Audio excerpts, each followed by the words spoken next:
ಕೃಪೆಯನ್ನು ದೇವರು ನಮಗೆ ಕೊಟ್ಟಿದ್ದಕ್ಕಾಗಿ ದೇವರಿಗೆ ನಾವು ಸ್ತೋತ್ರಗಳನ್ನು ಸಲ್ಲಿಸುತ್ತೇನೆ. ஹல்லேலூயா. ஹல்லேலூயா. நாம் ஒரு யுத்த களத்தில் யுத்த பூமியிலே இருக்கிறோம் என்று பார்த்து கொண்டிருக்கிறோம். ನಾವು ಯುದ್ಧ ರಣರಂಗದಲ್ಲಿ ಯುದ್ಧ ಭೂಮಿಯಲ್ಲಿ ನಾವು ಇದ್ದೇವೆ ಎಂದು ನಾವು ನೋಡುತ್ತಿದ್ದೇವೆ. சண்டை போடுறவங்க 2 பேர் இருப்பாங்க. ಜಗಳ ಮಾಡುವವರು ಇಬ್ಬರು ಇರುತ್ತಾರೆ. 2 பேர்த்துல ಯಾರು ಜಯಿப்பாங்க? ಇಬ್ಬರಲ್ಲಿ ಯಾರು ಜಯಿಸುತ್ತಾರೆ? பலசாலிகள் தான் ஜெயிப்பாங்க. ಬಲವಂತರು ಜಯಿಸುತ್ತಾರೆ. பலவீனரா இருக்கிறவங்க தோத்து போவாங்க. ಬಲಹೀನರಾಗಿರುವವರು ಸೋತು ಹೋಗುತ್ತಾರೆ. ஆனா பலவான்கள் என்கிற லிஸ்ட்ல பார்த்தா, வரிசையில பார்த்தா, ಬಲವಂತರು ಅಂತ ಒಂದು ಪಟ್ಟಿಯಲ್ಲಿ ನಾವು ನೋಡುವಾಗ அங்க 2 விதமான பலவான்கள் இருக்கிறாங்க. ಅಲ್ಲಿ 2 ವಿಧವಾದಂತ ಬಲವಂತರಿದ್ದಾರೆ. ஒருத்தருக்கு ஆத்மத்துல ஆவிக்குரிய ஸ்பிரிச்சுவல் ஸ்ட்ரெngth இருக்குது. ಒಬ್ಬರಿಗೆ ಆಧ್ಯಾತ್ಮಿಕ ಜೀವನ ಒಂದು ಬಲ ಉಂಟು. இன்னொருத்தர் பார்த்தா ಮತ್ತೊಬ್ಬರನ್ನು ನೋಡುವಾಗ சரீரத்துல பயங்கரமான பலசாலிகளாக இருக்கிறாங்க. ಶರೀರದಲ್ಲಿ ದೇಹದಲ್ಲಿ ಅವರು ಭಯಂಕರವಾದ ಶಕ್ತಿಶಾಲಿಗಳಾಗಿದ್ದಾರೆ. இப்போ சரீரத்துல நல்ல உயரமா நல்ல பலசாலியா ஜிம்பாடியா இருக்கிறவங்களுக்கு என்ன நடக்கும்? ಶರೀರದಲ್ಲಿ ಬಹಳ ಎತ್ತರವಾಗಿಯೂ ಅವರು ದೃಢವಾಗಿಯೂ ಅವರು ಜಿಂಬಾಡಿಯಲ್ಲಿರುವವರಿಗೆ ಏನಾಗುವುದು? அவங்க ஜெயிப்பாங்களா இல்லைங்களா? ಅವರು ಜಯಿಸುತ್ತಾರೆ ಇಲ್ಲವೇ? ஆனா அப்படி இல்லைங்க. பைபிள்ல பார்த்தா அப்படி இல்ல. ಆದರೆ ಬೈಬಲಲ್ಲಿ ಆ ವಿಧವಾಗಿ ಇಲ್ಲ ನೋಡಿದರೆ. ஹல்லேலூயா. ಹಲ್ಲೇಲೂಯಾ. ಅದನ್ನ நம்ம கொஞ்சம் கொஞ்சமா பார்த்துட்டு இருக்கிறோம். ಅದನ್ನೇ ನಾವು ಸ್ವಲ್ಪ ಸ್ವಲ್ಪವಾಗಿ ನೋಡುತ್ತಾ ನಾವು ಬರುತ್ತಿದ್ದೇವೆ. கடைசியாக நான் இந்த தலைப்பிலே நான் சொல்லும் பொழுது ಈ ಒಂದು ಮುಖ್ಯಾಂಶದಲ್ಲಿ ನಾನು ನಿಮಗೆ ಹೇಳುವಾಗ ಕೊನೆಯದಾಗಿ அல்ல காய்கறிகள்லாம் விற்கக்கூடாது நடுவில். நான் சொல்கிறதுக்கு மட்டும் கவனிங்க. பேசுனீங்கன்னா குசு குசுன்னு பேசணும். மற்றவங்க காதில் விழாத மாதிரி பேசணும். ஏன்னா என்னுடைய கவனத்தை கேட்குற அளவுக்கு நீங்கள் பேசக்கூடாது. நம்ம கவனம் ಬೇರೆ ಕಡೆಗೆ ಚದುರಿಸುವಂತೆ ನೀವು ಮಾತನಾಡಬಾರದು. போன கடைசியாக நான் கொடுத்த செய்தியில் ಕೊನೆಯದಾಗಿ ಕೊಟ್ಟಂತ ಸಂದೇಶದಲ್ಲಿ நிறைய பேர் சரீரத்தில் ராட்சசர்களாக மகா சரீரிகளாக ரொம்ப பலவான்களாக இருந்தவர்கள் சில பேரை நாம் பார்த்தோம். ಅನೇಕ ಜನರು ಶರೀರದಲ್ಲಿ ಬಲವಂತರಾಗಿ ಸಿಲರು ಮಾತ್ರ ಶರೀರಗಳಾಗಿ ಮಹಾಶರೀರಗಳಾಗಿ ನೋಡಿದೆವು. நம்ம பார்த்த சில பேர், ನಾವು ನೋಡಿದ ಕೆಲವು ಜನರು பயங்கரமான சரீரத்தில் பலசாலிகளாக இருந்தவர்களை குறித்து படித்தோம். பயங்கரವಾಗಿ ಶರೀರದಲ್ಲಿ ಬಲವುಳ್ಳವರನ್ನು ಕುರಿತು ನಾವು ಓದಿದೆವು. ಅದರಲ್ಲಿ நோவாவினுடைய ஜலப்பிரளயத்துக்கு முன்னாடி வாழ்ந்த சில பேரை குறித்து படித்தோம். ನೋಹನ ಜಲಪ್ರಳಯಕ್ಕೆ ಮುಂಚಿತವಾಗಿ ಇದ್ದವರನ್ನು ಕೆಲವರನ್ನು ಕುರಿತು ನಾವು ಓದಿದೆವು. அவர்கள் எல்லாரும் உடம்புல ரொம்ப உயரமாக ரொம்ப பருமனாக ரொம்ப பலசாலிகளாக இருந்தார்கள். ಅವರೆಲ್ಲರೂ ಬಹಳ ಎತ್ತರವಾಗಿ ಶರೀರದ ದೃಢಕಾಯಾಗಿ ಅವರು ಇದ್ದರು. ஆனா என்ன ஆச்சுன்னா ಅದರ ಏನಾಯಿತು ಅಂದರೆ அதுல ஒருத்தன் கூட பொழைக்கல. ಅದರ ಒಬ್ಬನು ಕೂಡ ಬದುಕಲಿಲ್ಲ. நோவாவினுடைய குடும்பத்தில் யாரு பலசாலின்னு தெரியல நமக்கு. ನೋಹನ ಕುಟುಂಬದಲ್ಲಿ ಯಾರು ಬಲವಂತರೆಂದು ನಮಗೆ ತಿಳಿಯದು. யாருக்காவது தெரியுமா? ಯಾರಿಗಾದರೂ ಗೊತ್ತುಂಟಾ? நோவா குடும்பத்தில் யாரு பைல்வான்? ನೋವನ ಕುಟುಂಬದಲ್ಲಿ ಯಾರು ಪೈಲ್ವಾನ್? ಜಿಂಬಾಡಿ ಹೈಟ್ ವೆಯ್ಟ್ ಎತ್ತರವು ದಪ್ಪವು ಯಾರಾದ್ರೂ இருக்காங்க தெரியுமா? ಯಾರಾದ್ರೂ ಇದ್ದರೂ ನಿಮಗೆ ಗೊತ್ತುಂಟೆ? இல்லைன்னு சொல்ல முடியாது, இருக்கான்னு சொல்ல முடியாது. நமக்கு தெரியாது, ನಮಗೆ ತಿಳಿಯದು. கூடவே இருந்த மாதிரி இல்லைன்னு சொல்லுவோம். ಆದರೆ கார்பென்ட்ரி ஒர்க் பண்ணி பண்ணி பண்ணி பண்ணி ஒரு பெரிய ஃபுட்பால் கிரவுண்டு மாதிரி 3 சைஸு அவங்க போட்டு வேலை அந்த கார்பென்ட்ரி ஒர்க் பண்ணும்பொழுது ಮಸಲ್ಸ್ ಬಿಲ್ಟಪ್ ಆಗಿರலாம். ಅವರು ಅವರು ಮರಗೆಲಸವನ್ನು ಮಾಡುತ್ತಾ ಅವರು ಆ ಬೋಟನ್ನು ದೊಡ್ಡ ಬೋಟನ್ನು 3 ಫುಟ್ಬಾಲ್ ಗ್ರೌಂಡ್ ಅಷ್ಟು ದೊಡ್ಡ ಬೋಟನ್ನು ಮಾಡುವಾಗ ಅವರು ಆ ಕೆಲಸವನ್ನು ಮಾಡಿ ಮಾಡಿ ಮಾಡಿ ಅವರು ಒಳ್ಳೆ ಬಲಶಾಲಿಗಳಿಗೆ ದೃಢವಾಗಿರಬಹುದು. ಆದರೆ வெறும் 8 பேர் மாத்திரம்தான் ஜலப்பிரளயத்தில் உயிரோடு தப்பித்தார்கள். ಬರೀ 8 ಜನರು ಮಾತ್ರ ಜಲಪ್ರಳಯದಲ್ಲಿ ಬದುಕಿದರು. ராட்சதர்களாக இருந்த அநேகர் ஒருத்தங்க கூட பிழைக்கல, எல்லாம் செத்து போயிட்டாங்க. ರಾಕ್ಷಸರಾಗಿದ್ದಂತ ಅನೇಕರು ಒಬ್ಬರು ಬದುಕಲಿಲ್ಲ, ಎಲ್ಲರೂ ಆ ಜಲಪ್ರಳಯದಲ್ಲಿ ಸತ್ತು ಹೋದರು. இப்போ திடீர்னு ஏரோப்ளேன்லாம் ஓடுது, சத்தம் கேட்குது. அது அரெஸ்ட் ಮಾಡಿ நாய்ஸ்.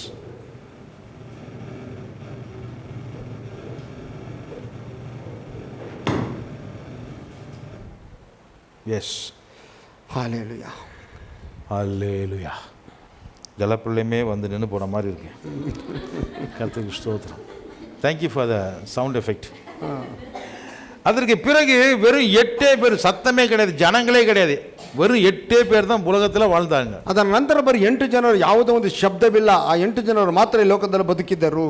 ஆனால் ಆದರೆ அந்த 8 பேருடைய வம்ச விருத்தி அடைய அடைய ಆ 8 ಜನರ ಒಂದು ವಂಶಾವಳಿಯು ಅಧಿಕ ಬೆಳೆಯುತ್ತಾ ஒரு மனுஷனை குறித்து வாசிக்கிறோம். ಒಬ್ಬ ಮನುಷ್ಯನನ್ನು ಕುರಿತು ನಾವು ಓದುತ್ತೇವೆ. அந்த மனுஷனுடைய பேர் நிம்ரோத். ಆ ಮನುಷ್ಯನ ಹೆಸರು ನಿಮ್ರೋದನು. அவன் தேவனுக்கு முன்பாக மகா வேட்டைக்காரனாக இருக்கிறான். ಅವನು ದೇವರ ಮುಂದೆ ಒಬ್ಬ ದೊಡ್ಡ ಬೇಟೆಗಾರನಾಗಿ ಇದ್ದನು. அவன் முதலாக உலகத்திலே ஒரு அரசாளுகிற ராஜனாக தன்னுடைய வாழ்க்கையை நடத்தினான் என்று பார்த்தோம். ಮೊದಲ ಈ ಪ್ರಪಂಚದಲ್ಲಿ ರಾಜ್ಯ ವ್ಯಾಪಾರ ಮಾಡುವಂತ ಅರಸನಾಗಿ ಅವನು ಇದ್ದನೆಂದು ನಾವು ನೋಡುತ್ತೇವೆ. பூமிக்குரிய ராஜாவாக ஆளுகை செய்தான். ಈ ಲೋಕಕ್ಕೂ ಸಂಬಂಧಪಟ್ಟ ರಾಜನಾಗಿ ಅವನು ಆಳ್ವಿಕೆ ಮಾಡಿದನು. அவன் கையில் அதிகாரம் இருந்தது, ಅವನ ಕೈಲಿ ಅಧಿಕಾರವಿದ್ದಿತು.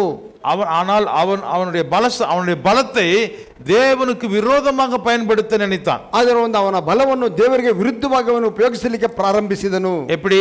ಹೇಗೆ? தேவனுடைய கட்டளை ஆதாமுக்கும் ஏவாளுக்கும் என்ன கொடுத்திருந்தார்? ದೇವರಿಗೆ ಆದಾಮನಿಗೆ ಅವಳಿಗೆ ಕೊಟ್ಟಂತ ಆಜ್ಞೆ ಏನು? தேவனுடைய கட்டளை, ದೇವರ ಆಜ್ಞೆಯು மனிதனுக்கு என்னவாக இருந்தது? ಮನುಷ್ಯನಿಗೆ ಏನಾಗಿದ್ದಿತು? அவர்கள் பலுகி பெருகி பூமியை நிரப்ப வேண்டும். ಅವರು ಸಮೃದ್ಧಿ ಹೊಂದಿ ಅಧಿಕವಾಗಿ ಲೋಕವನ್ನು ಅವರು ತುಂಬಬೇಕು. ஆனால் நிம்ரோத் என்ன பிளான் பண்ணினான்? ಆದರೆ ನಿಮ್ರೋದನು ಏನು ಪ್ಲಾನ್ ಮಾಡಿದನು? நாம பலுகி பெருகி பூமியெல்லாம் பரவி நாம நிரப்ப வேண்டாம், ஒரே இடத்துல இருக்கலாம் என்று அவன் பிளான் பண்ணினான். ನಾವು ಅಧಿಕವಾಗಿ ಲೋಕವನ್ನೆಲ್ಲ ತುಂಬುವುದು ಬೇಡ, ನಾವು ಒಂದೇ ಕಡೆಯಿಂದ ವಿರೋಧದಿಂದ ಅವನು ಪ್ಲಾನ್ ಮಾಡಿದನು. நான் சின்ன வயசுல இருக்கும் பொழுது, ನಾನು ಚಿಕ್ಕ ಹುಡುಗನಾಗಿರುವಾಗ, நீங்களும் சின்ன வயசுல இருந்திருப்பீங்க, அப்போ ரோட் சைடில் பார்த்தீங்கன்னா முக்கியமாக ஆஸ்பத்திரி காம்பவுண்டில் பார்த்தா இப்படி எழுதியிருப்பாங்க. ನೀವು ಚಿಕ್ಕವಾಗಿರಬಹುದು, ನೀವು ಹಾಸ್ಪಿಟಲ್ ಕಾಂಪೌಂಡ್ಗಳ ಮೇಲೆ ನೋಡಿದರೆ ಈ ವಿಧವಾಗಿ ಬರೆದಿರುತ್ತಾರೆ. முதல் குடும்ப கட்டுப்பாடு அப்படின்னு சொல்லி ஒரு மஞ்சள் கலர் பெயிண்ட் அடிச்சு கருப்பு கலர் எழுதியிருப்பாங்க. ಮೊದಲು ಕುಟುಂಬ ಒಂದು ಕಟ್ಟುಪಾಡು ಎಂದ್ಬಿಟ್ಟು ಒಂದು ಫ್ಯಾಮಿಲಿ ಪ್ಲಾನಿಂಗ್ ಅಂತ ತ್ರಿಕೋನ ಒಂದು ಇದನ್ನು ಹಾಕಿ ಅವರು ಹಸಿರು ಅರಿಶಿನ ಬಣ್ಣದ ಒಂದು ಬ್ಲಾಕ್ ಅನ್ನು ಹಾಕಿ ಅವರು ಬರೆದಿರುತ್ತಾರೆ. ಬ್ಯಾಕ್ ಗ್ರೌಂಡ್ ಯೆಲ್ಲೋ ಕಲರ್, ಅದರ back ground yellow colour, print எழுத்து கருப்பு கலர், ಅದರ ಒಂದು ಅಕ್ಷರಗಳು ಕಪ್ಪುಗಳು. அதுல பாத்தீங்கன்னா அழகா போட்டிருப்பாங்க. ஒரு அப்பா ஒரு பக்கம் இருப்பாரு, ஒரு அம்மா ஒரு பக்கம் இருப்பாங்க. ಅದರಲ್ಲಿ ಬಹಳ ಸುಂದರವಾಗಿ ತಂದೆ ಒಂದು ಕಡೆ ಇರುತ್ತಾರೆ, ತಾಯಿ ಒಂದು ಕಡೆ ಇರುತ್ತಾರೆ. தந்தைக்கும் தாய்க்கும் பக்கத்து நடுவுல ஒரு சின்ன குழந்தை இருக்கும். ತಂದೆ ತಾಯಿಗಳ ಮಧ್ಯದಲ್ಲಿ ಒಂದು ಚಿಕ್ಕ ಮಗು ಇರುತ್ತದೆ. தந்தைக்கு வலது பக்கத்துல ஒரு பெரிய பையன் நிற்பான். ತಂದೆಯ ಬಲಭಾಗದಲ್ಲಿ ಒಬ್ಬ ದೊಡ್ಡ ಹುಡುಗನು ನಿಂತಿರುತ್ತಾನೆ. ಅಮ್ಮನ இடது பக்கத்துல ஒரு பெரிய பொண்ணு இருப்பா. ತಾಯಿಯ ಎಡಭಾಗದಲ್ಲಿ ಒಂದು ಹುಡುಗಿ ಇರುತ್ತಾಳೆ. எல்லாத்தையும் சேர்த்து பார்த்தா, ಎಲ್ಲವನ್ನು ಒಟ್ಟಾಗಿ ಸೇರಿಸಿ ನೋಡಿದರೆ, ஒரு குடும்பம் என்பது 5 பேருக்கு மேல இருக்கக்கூடாது என்பதை போல அந்த படம் அங்க எழுதி குடும்ப கட்டுப்பாடு ಫ್ಯಾಮಿಲಿ ಪ್ಲಾನಿಂಗ್ ಎಂದು போட்டிருப்பார்கள். ಅದು ಆ ಒಂದು ಕುಟುಂಬವು ಅಧಿಕವಂದರೆ 5 ಜನರ ಮೇಲೆ ಇರಬಾರದೆಂದು ಕುಟುಂಬದ ಒಂದು ನಿಯಂತ್ರಣ, ಒಂದು ಫ್ಯಾಮಿಲಿ ಪ್ಲಾನಿಂಗ್ ಅಂದ್ಬಿಟ್ಟು ಅದನ್ನು ಹಾಕಿರುತ್ತಾರೆ. அப்ப நான் ரொம்ப சின்ன பையனா இருந்தேன். ಆಗ ನಾನು ಬಹಳ ಚಿಕ್ಕ ಹುಡುಗನಾಗಿದ್ದೆನು. நீங்களும் சின்ன வயசுல இருந்திருப்பீங்க. ನೀವು ಚಿಕ್ಕ ಹುಡುಗರಾಗಿರಬಹುದು. அப்புறம் நான் பள்ளிக்கூடத்துக்குலாம் போயிட்டு வந்து பார்த்தா, அந்த படத்துல பார்த்தா ஒரு ஆளை காணோம். ಸರಿ, ನಾನು ಶಾಲೆಗೆ ಹೋಗಿ ಬರುವ ದಿನಗಳಲ್ಲಿ ನಾನು ಒಬ್ಬನನ್ನು ನೋಡಿದರೆ, ನಾವು ಆ ಒಂದು ಚಿತ್ರವನ್ನು ನೋಡಿದರೆ ಒಬ್ಬ ವ್ಯಕ್ತಿ ಇಲ್ಲ. ಅಪ್ಪ ಅಮ್ಮ 2 பிள்ளைங்க, ತಂದೆ ತಾಯಿ 2 ಮಕ್ಕಳು, நடுவில் இருக்கிற குழந்தை காணோம். ಮಧ್ಯದಲ್ಲಿ ಅಂತ ಮಗು ಇಲ್ಲ. அப்பா கையில ஒரு பையன், அம்மா கையில ஒரு பொண்ணு. ತಂದೆ ಕೈಯಲ್ಲಿ ಒಂದು ಮಗು, ತಾಯಿಯ ಕೈಯಲ್ಲಿ ಒಂದು ಮಗು. நடுவில் இருந்த குழந்தை காணோம். ಮಧ್ಯದಲ್ಲಿ ಅಂತ ಮಗು ಕಾಣು. அப்ப அவங்க எழுதுவாங்க, ಆಗ ಅವರು ಬರೆದರು, குடும்ப கட்டுப்பாடு, நாம் இருவர் நமக்கு இருவர். ಕುಟುಂಬ ನಿಯಂತ್ರಣ, ನಾವು 2 ನಮಗೆ 2 ಮಕ್ಕಳು. ஹல்லேலூயா, ஹல்லேலூயா. பார்த்துறீங்களா? ನೋಡಿದ್ದೀರಾ? பார்த்துருப்பீங்க. அப்புறம் நான் என்ன பண்ணேன், ಹೈಸ್ಕೂಲ್ಗೆ போனேன். ಅನಂತರ ನಾನು ಹೈಸ್ಕೂಲ್ಗೆ ಹೋದೆನು. ಹೈಸ್ಕೂಲ್ಗೆ போனதுக்கு அப்புறம் அந்த படத்தை பார்க்கறேன். ಹೈಸ್ಕೂಲ್ಗೆ ಹೋದ ನಂತರ ಆ ಒಂದು ಚಿತ್ರವನ್ನು ನಾನು ನೋಡಿದೆನು. ಪೇಂಟ್ ಅಡಿச்சு ಎಲ್ಲத்தையும் மாத்தி விட்டாங்க. ಆ ಪೇಂಟ್ ಹೊಡೆದನ್ನೆಲ್ಲ ಬದಲಾಯಿಸಿದರು. ஒரு அப்பா ஒரு ಅಮ್ಮ 2 பேருக்கு நடுவுல ஒரே ஒரு குழந்தை. ಗಂಡ ಹೆಂಡತಿ ಮಧ್ಯದಲ್ಲಿ ಒಂದು ಮಗು. ஒரு அப்பா ஒரு அம்மா, ಒಬ್ಬ ತಾಯಿ ಮಧ್ಯದಲ್ಲಿ ಒಂದು ಮಗು. என்ன போட்டுருக்காங்க? ಏನು ಹಾಕಿದ್ದಾರೆ? நாம் இருவர் நமக்கு ஒருவர். ನಾವು 2 ನಮಗೆ ಒಬ್ಬರು. ஹல்லேலூயா, ஹல்லேலூயா. இப்ப பாத்தீங்கன்னா, ಈಗ ನೋಡಿದರೆ அந்த படமே காணோம், ಆ ಒಂದು ಚಿತ್ರವೇ ಕಾಣುವುದಿಲ್ಲ. என்ன சொல்றாங்கன்னா, ಏನು ಹೇಳುತ್ತಾರೆ ಎಂದರೆ, நாம் இருவர், ನಾವು 2, நமக்கு எதுக்கு ஒருவர், ನಮಗೆ ಯಾಕೆ ಇನ್ನೊಬ್ಬರು, நாம் 2 பேரு, ನಾವು 2 நம்ம ಲಿವಿಂಗ್ ಟುಗೆದರ್ல வாழலாம், ಕಲ್ಯಾಣ ಕೂಡ பண்ணிக்க வேண்டாம். ನಾವು ಲಿವಿಂಗ್ ಟುಗೆದರ್ ಅಲ್ಲಿ ನಾವು ಇರೋಣ, ಮದುವೆಯನ್ನು ಮಾಡಿಕೊಳ್ಳುವುದೇ ಬೇಡ. ಅಂದ್ರೆ ನಾವು ಸಹಕರಿಸಿಕೊಂಡು ಒಬ್ಬರಿಗೊಬ್ಬರು ಅನುಸರಿಸಿಕೊಂಡು ಇರೋಣ, ಅನುಸರಿಸಿ ಪಾಪ ಮಾಡೋಣ. ಅದನ್ನ ಮದುವೆ ನಮಗೆ ಬೇಡ. ಮದುವೆ ಬೇಕಾಗಿಲ್ಲ, ಆದ್ರೆ ಎಲ್ಲ ಮಾಡಿಕೊಳ್ಳೋಣ. ಮಗು ಬಂದ್ರೆ ಅಬಾರ್ಷನ್ ಮಾಡಿಬಿಡೋಣ. ಅಬಾರ್ಷನ್ ಮಾಡೋಣ. சாத்தானுடைய திட்டம். ಇದು ಸೈತಾನನ ಒಂದು ಯೋಜನೆಯು. நிம்ரோத் என்ன பண்றான்? ನಿಮ್ರೋದನೇನು ಮಾಡಿದನು? லிமிட்டா வச்சுக்கலாம், ஒரே பில்டிங்ல போலாம், ನಾವು ಒಂದು ಹಂತದಲ್ಲಿ ಮಾತ್ರ ಇಟ್ಟುಕೊಳ್ಳೋಣ, ಒಂದೇ ಒಂದು ಕಟ್ಟಡದಲ್ಲಿ ನಾವು ಇರೋಣ. எங்கே நம்ம செதறி செதறி செதறி செதறி பூமி எங்கும் சிதறி போய் பரவ வேண்டாம். ನಾವು ಎಲ್ಲಾ ಕಡೆಗೆ ಭೂಲೋಕದ ಎಲ್ಲಾ ಕಡೆಗೆ ಚೆದರಿ ಚೆದರಿ ನಾವು ಹೋಗಿ ಹರಡುವುದು ಬೇಡ. ஒரே பில்டிங்ல ಒಂದೇ ಕಟ್ಟಡದಲ್ಲಿ எல்லாருமே, ಎಲ್ಲರೂ மனுஷன் குலம் எல்லாமே இந்த ஒரு பில்டிங்லயே இருக்கணும், ಮನುಷ್ಯ ಕೊಳ್ಳವೆಲ್ಲವೂ ಆ ಒಂದು ಬಿಲ್ಡಿಂಗ್ ಅಲ್ಲಿ ಇರಬೇಕು என்று திட்டம் போட்டான். ಈ ವಿಧವಾಗಿ ಅವನು ಯೋಜನೆಯನ್ನು ಹಾಕಿದನು. இவன் ஒரு யுத்தம் பண்ணுகிறான், யாருக்கு விரோதமாக? ಇವನು ಒಂದು ಯುದ್ಧವನ್ನು ಮಾಡಿದನು, ಯಾರಿಗೆ ವಿರುದ್ಧವಾಗಿ? ஆமென், ಆಮೆನ್. இந்த பக்கம் உங்களுக்கு காது கேட்கலையா? ಈ ಕಡೆ ಯಾರಿಗೂ ಕಿವಿ ಕೇಳಲ್ಲ. நிம்ரோத் யாருக்கு விரோதமாக அந்த திட்டம் போடுகிறான்? ನಿಮ್ರೋದನು ಯಾರಿಗೆ ವಿರುದ್ಧವಾಗಿ ಯೋಜನೆ ಯುದ್ಧ ಮಾಡಲಿಕ್ಕೆ ಸಿದ್ಧನಾದನು? தேவனுடைய சித்தத்துக்கு, ದೇವರ ಚಿತ್ತಕ್ಕೆ ವಿರುದ್ಧವಾಗಿ, தேவனுடைய ராஜ்யம் வரக்கூடாது என்பதற்காக, ದೇವರ ರಾಜ್ಯವು ಬರಬಾರದೆಂದು. ஹல்லேலூயா, ಹಲ್ಲೆಲೂಯಾ, கர்த்தருக்கு ஸ்தோத்திரம். ದೇವರ ನಾಮಕ್ಕೆ ಸ್ತೋತ್ರವು. என்ன நடந்தது? ಏನು ನಡೆಯಿತು? நிம்ரோதினுடைய ராஜ்யம் என்ன ஆச்சு? ನಿಮ್ರೋದನ ರಾಜ್ಯವು ಏನಾಯಿತು? அவன் கட்டின அந்த கோபுரம், பாபேல் என்கிற கோபுரம் என்ன ஆச்சு? ಅವನು ಕಟ್ಟಿದಂತ ಬಾಬೆಲ್ ಗೋಪುರವು ಏನಾಯಿತು? அங்க அதுல யாரும் இல்ல, வேலை செய்யல, ಅದ್ರ ಯಾರು ಅದರಲ್ಲಿ ಕೆಲಸ ಮಾಡಲಿಲ್ಲ. பாபேல் என்பதற்கு என்ன பேர், என்ன அர்த்தம்? ಬಾಬೆಲ್ ಎನ್ನುವುದಕ್ಕೆ ಏನು ಅರ್ಥವು? குழப்பம் என்ற அர்த்தம், கன்ஃபியூஷன். ಗೊಂದಲವು. ஹல்லேலூயா, ಹಲ್ಲೆಲೂಯಾ. அதனால என்னாச்சு? ಅದರಿಂದ ಏನಾಯಿತು? ஒருத்தர் பேசுறதை இன்னொருத்தருக்கு புரியாதபடிக்கு தேவன் எல்லாவற்றையும் தாறுமாறாக்கினார். ಒಬ್ಬರು ಮಾತನಾಡುವುದು ಮತ್ತೊಬ್ಬರಿಗೆ ಅರ್ಥವಾಗದಂತೆ ಎಲ್ಲವನ್ನು ತಾರುಮಾರು ಮಾಡಿದನು, ಅದಲು ಬದಲು ಮಾಡಿದನು. இன்னைக்கு பிசாசு சபைகளுக்குள்ள டங்ஸ் என்று சொல்லி பாஷைகள்ங்கிற பெயர்ல அரை மணி நேரம் 1 மணி நேரம் கத்துறாங்க, யாருக்குமே என்ன சொல்றாங்க யாருக்குமே புரியறது இல்ல. ಈ ದಿನದಲ್ಲಿ ಸೈತಾನನ ಸಭೆಗಳಲ್ಲಿ ಟಂಗ್ಸ್ ಎಂದು ಹೇಳಿ, ಅನ್ಯ ಭಾಷೆ ಎಂದು ಹೇಳಿ 1 ಗಂಟೆ ಕಾಲ ಅವರು, ಅರ್ಧ ಗಂಟೆ 1 ಗಂಟೆ ಕಾಲ ಅವರು ಮಾತನಾಡುತ್ತಾರೆ, ಯಾರಿಗೂ ಅದು ತಿಳಿಯುವುದಿಲ್ಲ. அந்நிய பாஷைக்கு அர்த்தம் இருக்குது, ಅನ್ಯ ಭಾಷೆಗೆ ಅರ್ಥ ಉಂಟು. ஆனால் இன்னைக்கு சபைகளுக்குள்ள பேசுற பாஷைக்கு யாருக்குமே அர்த்தமே தெரியாது. ಆದ್ರೆ ಈ ದಿನಗಳಲ್ಲಿ ಸಭೆಗಳಲ್ಲಿ ಮಾತನಾಡುವಂತಹ ಭಾಷೆಗಳ ಅರ್ಥವು ಯಾರಿಗೂ ತಿಳಿಯದು. அந்நியர் பாஷைனா என்ன அர்த்தம்? ಅನ್ಯರ ಭಾಷೆ ಅಂದ್ರೆ ಏನ್ ಅರ್ಥವು?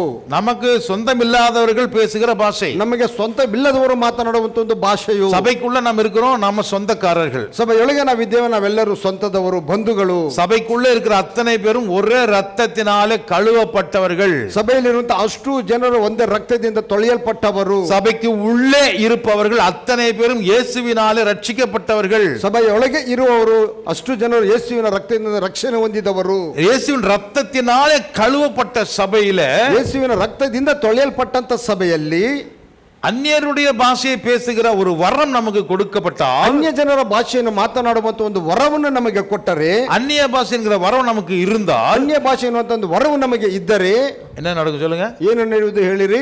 சபைக்கு வெளியே இருக்கிறவங்க ஒவ்வொருத்தர உள்ள வர ஆரம்பிப்பாங்க. ಸಭೆಯ ಆಚೆ ಇರುವವರು ಒಬ್ಬೊಬ್ಬರಾಗಿ ಒಳಗೆ ಬರಲಿಕ್ಕೆ ಪ್ರಾರಂಭಿಸುವರು. ஹல்லேலூயா, ಹಲ್ಲೆಲೂಯಾ. விக்கிரக ஆராதனைக்காரங்க உள்ள வருவாங்க, ವಿಗ್ರಹ ಆರಾಧನೆಕಾರರು ಒಳಗೆ ಬರುವರು, விபச்சாரக்காரங்க உள்ள வருவாங்க, ವ್ಯಭಿಚಾರಿಗಳು ಒಳಗೆ ಬರುವರು, அப்புறம் யார் வருவாங்க? ವಿಗ್ರಹ ಆರಾಧಕರು. அதான் முதல்ல சொல்லி எழுதாயித்து. மாற்றக்காரங்க உள்ள வருவாங்க, அப்புறம் ரவுடிஸ்கள் உள்ள வருவாங்க, ನಂಬದವರು, நம்பதவரா, ನಂಬದೇ ಇರುವವರು, ದೇವರನ್ನು ನಂಬದಿರುವವರು, தேவனை நம்பாதவர்கள், அவங்க தான் அத்தனை பேருமே. நாம் எல்லாம் ஒரு காலத்துல தேவனை நம்பாதவங்க தான். ನಾವೆಲ್ಲರೂ ಒಂದು ಕಾಲದಲ್ಲಿ ದೇವರನ್ನು ನಂಬದವರೇ. கிறிஸ்துவுக்குள்ள நம்ம வந்ததுனால, ಕ್ರಿಸ್ತನೊಳಗೆ ನಾವು ಬಂದಿದ್ದರಿಂದ நாம் இப்பொழுது தேவனுடைய பாஷையை பேசிக் கொண்டிருக்கிறோம். ನಾವು ಇವಾಗ ದೇವರ ಭಾಷೆಯನ್ನು ನಾವು ಮಾತನಾಡುತ್ತಿದ್ದೇವೆ. தேவனுடைய விஷயங்களை தான் நம்ம படித்துக் கொண்டிருக்கிறோம். ದೇವರ ವಿಷಯಗಳನ್ನು ನಾವು ಓದುತ್ತಾ ಇದ್ದೇವೆ. தேவனுடைய விஷயத்தை தான், சத்தியத்தை தான் நாம் இப்ப பாடலாக பாடுகிறோம். ದೇವರ ವಿಷಯವನ್ನು ಸತ್ಯವನ್ನು ನಾವು ಹಾಡುಗಳಾಗಿ ನಾವು ಹಾಡುತ್ತೇವೆ. ஹல்லேலூயா, ಹಲ್ಲೆಲೂಯಾ. ஆனால் ಆದರೆ அந்நிய பாஷை என்பது ಅನ್ಯ ಭಾಷೆ ಎನ್ನುವುದು இந்த கூட்டத்தை சேராதவங்களுடைய பாஷை. ಈ ಒಂದು ಗುಂಪಿಗೆ ಸೇರದವರ ಒಂದು ಭಾಷೆಯು. தேவனோடு சேர்ந்த முதல் கூட்டம் யாரு? ದೇವರೊಟ್ಟಿಗೆ ಸೇರಿದಂತ ಮೊದಲನೆಯ ಕೂಟವು ಯಾರು? ஆபிரகாமனுடைய வம்சம், ಅಬ್ರಹಾಮನ ವಂಶವು. ஹல்லேலூயா. ಹಲ್ಲೆಲೂಯಾ. உடன்படிக்கைக்குள்ள வந்தவங்க அவங்க தான் முதல்ல. ಒಡಂಬಡಿಕೆ ಒಳಗೆ ಬಂದವರು ಮೊದಲು ಅವರೇ. அவங்களுக்கு தேவன் சொன்னாரு, நீங்க வேற வேற பாஷைகளை பேசுகிற ஜனங்களை சந்திப்பீங்க. ಅವರಿಗೆ ದೇವರು ಹೇಳಿದ, ನೀವು ಬೇರೆ ಬೇರೆ ಭಾಷೆಗಳನ್ನು ಮಾತನಾಡುವವರನ್ನು ಸಂಧಿಸುತ್ತೀರಿ, நீங்க உலகமெங்கும் பரவி போக போறீங்க. ನೀವು ಲೋಕವೆಲ್ಲವೂ ಹರಡಲಿದ್ದೀರಿ. எப்படி போவீங்க? ಹೇಗೆ ಹೋಗುತ್ತೀರಿ? உங்களை எது தடுக்கும்? ನಿಮ್ಮನ್ನು ಯಾವುದು ತಡೆಯುವುದು? எதுவும் தடுக்காது. ಯಾವುದು ತಡೆಯುವುದಿಲ್ಲ. தடுக்க முடியாது. ತಡೆಯಲಿಕ್ಕೆ ಸಾಧ್ಯವಿಲ್ಲ. பிசாசினுடைய வல்லமை நீங்க ஜெயிப்பீர்கள். ಸೈತಾನನ ಒಂದು ಶಕ್ತಿಯನ್ನು ನೀವು ಜಯಿಸುತ್ತೀರಿ. அல்லேலூயா, அல்லேಲೂಯಾ. நவமான பாஷைகளை, புது புது பாஷைகளை பேசுவீர்கள். ನೂತನವಾದ ಭಾಷೆಗಳನ್ನು, ಹೊಸ ಭಾಷೆಗಳನ್ನು ನೀವು ಮಾತನಾಡುತ್ತೀರಿ. அப்படின்னு என்ன அர்த்தம்? ಹಾಗೆಂದರೆ ಏನು ಅರ್ಥವು? நீங்க இந்த கலிலேயை விட்டு நீங்க வேற வேற ஊர்களுக்கு போகும் பொழுது அங்க சந்திக்கிற ஆத்துமாக்கள், புதிய ஆத்துமாக்கள், புதிய பாஷை பேசுறவங்க. ನೀವು ಗಲಿಲೇಯವನ್ನು ಬಿಟ್ಟು ನೀವು ಆಚೆ ಹೋಗುವಾಗ ಅಲ್ಲಿ ಮಾತನಾಡುವಂತ ಹೊಸ ಆತ್ಮಗಳು, ಹೊಸ ಭಾಷೆಗಳನ್ನು ಸಂಧಿಸುವಾಗ அவர்கள் பேசுகிற பாஷை நீங்களும் பேசுவீர்கள். ಅವರು ಮಾತನಾಡುವಂತ ಭಾಷೆಯನ್ನು ನೀವು ಮಾತನಾಡುತ್ತೀರಿ. இப்படியாக அந்த வரம் கொடுக்கப்பட்டது. ಈ ವಿಧವಾಗಿ ಆ ಒಂದು ವರವನ್ನು ಕೊಡಲ್ಪಟ್ಟಿತು. அல்லேலூயா, அல்லேலೂಯಾ. நிம்ரோது பலசாலியாக இருந்தாலும், ನಿಮ್ರೋದನು ಒಬ್ಬ ಶಕ್ತಿಶಾಲಿಯಾಗಿ ಇದ್ದರೂ ಕೂಡ, அவன் ராஜாவாக அவன் ஆளுகை செய்தாலும், ಅವನು ರಾಜನಿಗೆ ಆಳ್ವಿಕೆ ಮಾಡಿದರೂ அவன் தோற்று போனான், ಅವನು ಸೋತು ಹೋದನು. அல்லேலூயா, அல்லேலೂಯಾ. அதற்கு பிறகு நம்ம இன்னொரு பலசாலியை குறித்து படிச்சோம். ಅದರ ನಂತರ ಮತ್ತೊಬ್ಬ ಬಲಶಾಲಿಯನ್ನು ಕುರಿತು ನಾವು ಓದಿದೆವು. ஏசா என்கிற ஒரு பலசாலி. ಏಸಾ ಎನ್ನುವಂತ ಒಬ್ಬ ಬಲಶಾಲಿಯು, ಅವನು ஒரு வேட்டைக்காரன், ಅವನು ಒಬ್ಬ ಬೇಟೆಗಾರನು, அவன் வன சஞ்சாரி என்று ಅರಣ್ಯ ಸಂಚಾರಿ ಎಂದು ನಾವು ನೋಡುತ್ತೇವೆ. அவனுக்கு காட்டு மிருகங்களை வேட்டையாடி அதை அடித்து புசிக்கிறவனாக இருந்தான். ಅವನು ಕಾಡು ಮೃಗಗಳನ್ನು ಬೇಟೆಯಾಡಿ ಅದನ್ನು ಹೊಡೆದು ತಿನ್ನುವಂತವನಾಗಿದ್ದನು. நீங்க எத்தனை பேர் வேட்டையாடுறீங்க? ಇದನ್ನ ಎಷ್ಟು ಜನ ಬೇಟೆಯಾಡುತ್ತೀರಾ? ಯಾರು ಯಾರು? இன்னைக்கு கோழி கூட நம்மளால பிடிக்க முடியல. ನಿನ್ನ ಕೋಳಿಗಳನ್ನ ನಿಲ್ಕ ನಮ್ಮಿಂದ ಶಕ್ತಿ ಸಾಲದು. காசு கொடுத்து ஒரு 1/2 கிலோ கோழி கொடுப்பான் நம்ம வீட்டில். இன்னைக்கு ಕಾಸು ಕೊಟ್ಟು ಒಂದು ಕಿಲೋಕ್ಕೆ ಒಂದು 1/2 ಕಿಲೋ ಕೋಳಿ ಕೊಡ್ರಿ, ನಮ್ಮ ಮನೇಲಿ ಚಿಕನ್ ಮಾಡ್ಕೊಂಡು ತಿನ್ಬೇಕು. ஒருத்தன் வெட்டுவான், இன்னொரு அம்மா வாயை மூடிட்டு துணி வச்சு வாயை முடிக்கும். ಒಬ್ಬರು ಕತ್ತರಿಸ್ತಾ ಇರ್ತಾನೆ, ಮತ್ತೊಬ್ಬರು ಬಾಯಿ ಮುಚ್ಚಿಕೊಂಡು ತಗೊಳ್ತಿರ್ತಾರೆ. ரத்தம் மேலே போட்டுறக்கூடாது, ಆ ರಕ್ತವು ನಮ್ಮ ಮೇಲೆ ಬೀಳಬಾರದು. ஒரு 1/2 கிலோ பார்த்து நல்ல கறியாக பார்த்து, தொடக்கறியாக பார்த்து கொடுங்க பிரதர். ಒಂದು ಒಳ್ಳೆ 1/2 ಕಿಲೋ ನಮಗೆ ತೊಡೆ ಮಾಂಸವನ್ನು ಕೊಡಿರಿ. ஒரு ஆடு கூட நம்மளால் பிடிச்சி வெட்டி நம்மளால் சமைக்க தெரியாது. ಒಂದು ಕುರಿಯನ್ನು ಕೂಡ ಹಿಡಿದನ್ನು ಒಡೆದದನ್ನು ತಿನ್ನಲಿಕ್ಕೆ ನಮ್ಮಿಂದ ಸಾಧ್ಯವಿಲ್ಲ. ஏசாவை பார்த்தால் அவனை ஒரு மானை அடித்து போட்டு விடுவான். ಏಸಾಯನು ನೋಡಿದ ಒಂದು ಜಿಂಕೆಯನ್ನು ಹೊಡೆದವನು ಎತ್ತುಕೊಂಡು ಹೋಗುವವನಾಗಿದ್ದಾನೆ. ஒரு கரடியை கொண்டு போடுவான். ಒಂದು ಕರಡಿಯನ್ನು ಕೊಲ್ಲುವವನಾಗಿದ್ದಾನೆ. வேட்டைக்காரனாக இருந்தான், ಒಬ್ಬ ಬೇಟೆಯಾಡುವಂತವನಾಗಿದ್ದನು. ಆದರೆ அவனுக்கு பசி வந்தா பிச்சை எடுக்க ஆரம்பிச்சிருவான். ಅವನು ಹಸಿವು ಬಂದಾಗ ಅವನು ಭಿಕ್ಷೆಯನ್ನು ಬೇಡುವಂತವನಾದನು. ಯಾರಿಟ? ಯಾರ ಬಳಿಯಲ್ಲಿ? ಅವನೋட ಚಿನ್ನ பையன்கிட்ட, ಅವನಿಗಿಂತಲೂ ಚಿಕ್ಕವನಲ್ಲಿ. அவன் என்ன செய்ய, அவன் ஒரு முட்டாளாக இருந்தான். அவனொಬ್ಬ முட்டாளனாಗಿದ್ದನು. சரீரத்துல மட்டும்தான் பலம் இருக்குதே தவிர அவனுக்கு மூளை வேலை செய்யல. ಶರೀರದಲ್ಲಿ ಮತ್ತು ಅವನ ಬಲಶಾಲಿಯಾಗಿದ್ದನು, ಅವನ ಮೆದುಳು ಕೆಲಸ ಮಾಡಲಿಲ್ಲ. அவனுடைய பலம் கர்த்தரிடத்திலே இல்லை, விசுவாசம் இல்லை, நம்பிக்கை இல்லை. ಅವನಲ್ಲಿ ಅವನ ಬಲವು ಯೆಹೋವನಲ್ಲಿಲ್ಲ, ವಿಶ್ವಾಸವೂ ಇಲ್ಲ, ನಂಬಿಕೆಯೂ ಇಲ್ಲ. அவன் ஒரு விபச்சார கள்ளனாக மாறி போனான். ಅವನು ವ್ಯಭಿಚಾರ ಒಬ್ಬ ಕಳ್ಳನಾಗ ಅವನು ಬದಲಾಗಿ ಹೋದನು. தேவன் கொடுக்கிற பொறுப்பை செய்வதற்கு அவனுக்கு பலன் இல்லை, சத்து இல்லை. ದೇವರು ಕೊಡುವಂತ ಒಂದು ಜವಾಬ್ದಾರಿಯನ್ನು ಮಾಡುವಂತ ಒಂದು ಶಕ್ತಿಯ ಒಂದು ಬಲವು ಅವನಿಗೆ ಇರಲಿಲ್ಲ. குடும்பத்துக்காக உழைத்து எல்லாருக்கும் உணவு கொடுக்கணுங்கிற புத்தி அவனுக்கு வரல. ಕುಟುಂಬಕ್ಕಾಗಿ ದುಡಿದು ಎಲ್ಲರಿಗೂ ಆಹಾರವನ್ನು ಕೊಡಬೇಕನ್ನುವಂತ ಒಂದು ಆ ಬುದ್ಧಿ ಅವನಿಗೆ ಇರಲಿಲ್ಲ. தன் வயிறு சரியானா போதும், ನನ್ನ ಹೊಟ್ಟೆ ತುಂಬಿದರೆ ಸಾಕು, தனக்காக அவன் வேலை செய்தால் போதும், ತನಗಾಗಿ ಕೆಲಸ ಮಾಡಿದರೆ ಸಾಕು. ಅವನು ஆசீர்வாதம் அப்பா கொடுக்குறாரா, அப்பாக்கு மட்டும் சமைச்சு கொண்டு வந்து கொடுக்கலாம். ಆಶೀರ್ವಾದನ ತಂದೆ ಕೊಡುತ್ತಾನ, ಆ ತಂದೆಗೆ ಮಾತ್ರ ಅಡಿಗೆ ಮಾಡಿಕೊಂಡು ಬಂದು ಕೊಡೋಣ, அவ்வளவுதான் அவனுடைய எண்ணம். ಅವನೇ ಅಷ್ಟೇ ಅವನ ಒಂದು ಮನಸ್ಸು. ஆனால் யாரை கர்த்தர் ஆசீர்வதித்தார்? ಆದರೆ ಯಾರನ್ನು ದೇವರು ಯೆಹೋವನು ಆಶೀರ್ವದಿಸಿದನು? யாக்கோபையா ஏசாவையா? ಯಾಕೋಬನನ್ನೇ, ಏಸಾವನನ್ನೇ. யாருடைய வம்சத்தை கர்த்தர் அபிவிருத்தி பண்ணினார்? ಯಾರ ವಂಶವನ್ನು ಕರ್ತನು ಯೆಹೋವನು ಅಭಿವೃದ್ಧಿಪಡಿಸಿದನು? ஏசாவின் குடும்பத்தையா, யாக்கோபின் குடும்பத்தையா? ಏಸಾವನ ಕುಟುಂಬವನ್ನೇ, ಯಾಕೋಬನ ಕುಟುಂಬವನ್ನೇ. யாருடைய குடும்பத்திலே ரட்சகர் பிறக்கும்படி செய்தார்? ಯಾರ ಕುಟುಂಬದಲ್ಲಿ ರಕ್ಷಕನು ಹುಟ್ಟುವಂತೆ ಮಾಡಿದನು? ஏசாவின் குடும்பத்திலா, யாக்கோபின் குடும்பத்திலா? ಏಸಾವನ ಕುಟುಂಬದಲ್ಲಿಯಾ, ಯಾಕೋಬನ ಕುಟುಂಬದಲ್ಲಿಯಾ? யாருடைய பெயர்ல இன்றைக்கும் ஒரு தேசம் இருக்கிறது? ಯಾರ ಹೆಸರಿನಲ್ಲಿ ಈ ದಿನದಲ್ಲಿ ಒಂದು ದೇಶವಿದೆ? இஸ்ரேல். இஸ்ரேல் யாரு? ಇಸ್ರೇಲ್ ಯಾರು? யார் இஸ்ரேல்? ಯಾರು ಇಸ್ರೇಲ್? யாக்கோபு, ಯಾಕೋಬನು. ஹல்லேலூயா, ಹಲ್ಲೆಲೂಯಾ. ಆದರೆ சரீரத்துல பார்த்தா, ಶರೀರದಲ್ಲಿ ನೋಡಿದರೆ யாரு பயங்கர பலசாலியாக இருந்தான்? ಯಾರು ಭಯಂಕರವಾದ ಬಲಶಾಲಿಯಾಗಿದ್ದನು? ஏய் கொன்னு போடுவான உன்னைய, ಸಾಯಿಸಿ ಬಿಡುತ್ತೇನೆ ನಿನ್ನ. ஹல்லேலூயா. ಚಂಪಿಸ್ತಾನು ಮಾರೋ ಮಾರ್ಡಾಲುಂಗ, மார்டாலய மார்டாலுங்கா. இன்னொரு வேலை அங்கே வச்சுருங்க, உங்கள் பாஷையில் சொல்லுங்கள் பிரதர், மலையாளத்தில். மலையாளமா? ஓ, துளு. மலையாளம்னு கேட்டால் துளுவில் பேசுகிறாரு. இப்போ துளுவில் பேசுங்க. மலையாளத்தில் கேட்டாக்க துளுவில் பேசுகிறீங்க. துளுல சொல்லுங்கன்னு சொன்னா இவர் பேசணும், பிரதர் பேசணும். மலையாளத்தில் என்ன பிரதர்? அடிச்சு விடுவேன், அடிச்சு விடுவேனா? கொன்று போடுவேன், ஒட்டிச்சு கழிக்கும். அதைத்தான் சொல்லிட்டு இருக்கேன் நானு. சாவடிச்சிருவேன், சாய்சு விடுத்தேனே. சொல்லுங்க.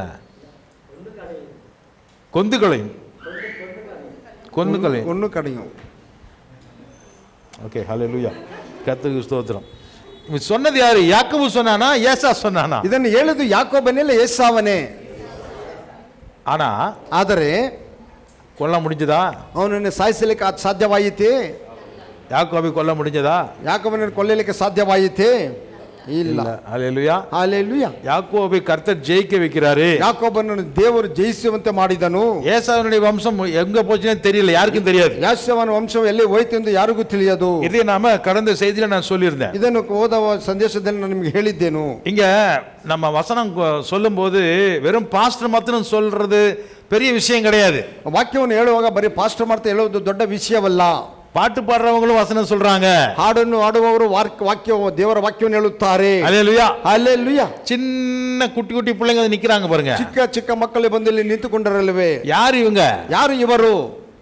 என்ன பாஸ்டர் தப்பு தப்பா ஒளரி ஒளரி பேசுறாங்க, அவங்கள போய் பெருசா சொல்றீங்களே. ಏನ್ ಪಾಸ್ಟರ್ ಅವರು ತಪ್ಪಾಗಿ ತೊದಲಿ ಅವರು ಮಾತನಾಡುತ್ತಾರೆ, ಅವರನ್ನು ದೊಡ್ಡದಾಗಿ ನೀವು ಮಾತನಾಡುತ್ತೀರಲ್ಲ. சுஷாந்த் ஒருத்தனை தவிர மற்றவங்க எல்லாம் ரொம்ப குட்டி குட்டி குட்டியா சொல்றாங்க. ಸುಶಾಂತನ್ನು ಬಿಟ್ಟು ಬೇರೆ ಮಕ್ಕಳೆಲ್ಲರೂ ಚಿಕ್ಕ ಚಿಕ್ಕ ವಾಕ್ಯಗಳನ್ನು ಹೇಳುತ್ತಾರೆ. இன்னைக்கு யாரோ ஒரு சின்ன பிள்ளை அருமையா நிறைய வசனம் சொன்னாங்க. யார் அது? ஆராதனா.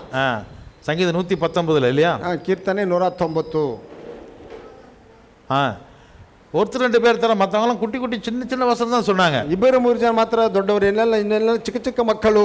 அவங்க சொன்ன வசனம் சின்ன சின்ன வசனம் தான். ಅವ್ರು ಹೇಳಿದಂತವು ಚಿಕ್ಕ ಚಿಕ್ಕ ವಾಕ್ಯಗಳೇ. ஆனால் நான் சொல்றேன் உங்களுக்கு, ಅದು ನಾನು ಅವ್ರಿಗೆ ಹೇಳುತ್ತೇನೆ. நம்முடைய சபையில இருந்து சிஇஓ வர போறாங்க. ನಮ್ಮ ಸಭೆಯಲ್ಲಿಂದ ಸಿಇಒ ಬರಲಿದ್ದಾರೆ. சொல்லும் போதே அவருக்கு ஆனந்தமா இருக்குது. அவருக்கு நம்ம சபையிலிருந்து என்ஜினியர்ஸ் வர போறாங்க. ಸಭೆಯಿಂದ ಇಂಜಿನಿಯರ್ಗಳು ಬರುತ್ತಾರೆ. ஹல்லேலூயா, ஹல்லேலூயா. நம்முடைய சபையிலிருந்து போலீஸ் கமிஷனர் வர போறாங்க. ನಮ್ಮ ಸಭೆಯಿಂದ ಪೊಲೀಸ್ ಕಮಿಷನರ್ ಬರಲಿದ್ದಾರೆ. நம்முடைய சபையிலிருந்து யார் ತಹಸೀಲ್ದಾರ್ ಬರಲಿದ್ದಾರೆ. தாசில்தார் வர போறாங்க. ತಹಸೀಲ್ದಾರ್ ಬರಲಿದ್ದಾರೆ. நம்முடைய சபையிலிருந்து ನಮ್ಮ ಸಭೆಯೊಳಗಿಂದ டிஎஸ்பி வர போறாங்க. ಡಿಎಸ್ಪಿ ಬರಲಿದ್ದಾರೆ. நம்முடைய சபையிலிருந்து மேஜிஸ்ட்ரேட் வர போறாங்க. ನಮ್ಮ ಸಭೆಯಿಂದ ನ್ಯಾಯಾಧಿಪತಿಗಳು ಬರಲಿದ್ದಾರೆ. நம்முடைய சபையிலிருந்து சிஏ சார்ட்டர்ட் அக்கவுண்டன்ட்ஸ் வர போறாங்க. ನಮ್ಮ ಸಭೆಯಿಂದ ಚಾರ್ಟ್ ಅಕೌಂಟ್ಸ್ ಸಿಎ ಬರಲಿದ್ದಾರೆ. நம்புறீங்களா? டாக்டர் வர போறாங்க. டாக்டர் ಬರಲಿದ್ದಾರೆ. ஹல்லேலூயா, ஹல்லேலூயா. நம்முடைய சபையிலிருந்து உலகத்தையே ஜெயிக்க போகிறவர்கள் வரப்போகிறார்கள். ನಮ್ಮ ಸಭೆಯಿಂದ ಲೋಕವನ್ನು ಜಯಿಸುವವರು ಬರಲಿದ್ದಾರೆ. ஆனா பாக்குறதுக்கு எப்படி இருக்குது? ಅದನ್ನು ನೋಡಲಿಕ್ಕೆ ಹೇಗಿರುವುದು? அல்பமா தான் காணப்படுது. ಅಲ್ಪವಾಗಿ ಕಾಣಲ್ಪಡುವುದು. என்னப்பா அற்பமா சொற்பமா ஏதோ ஒரு 5-6 பேரை வச்சுக்கிட்டு என்னமோ ரீல்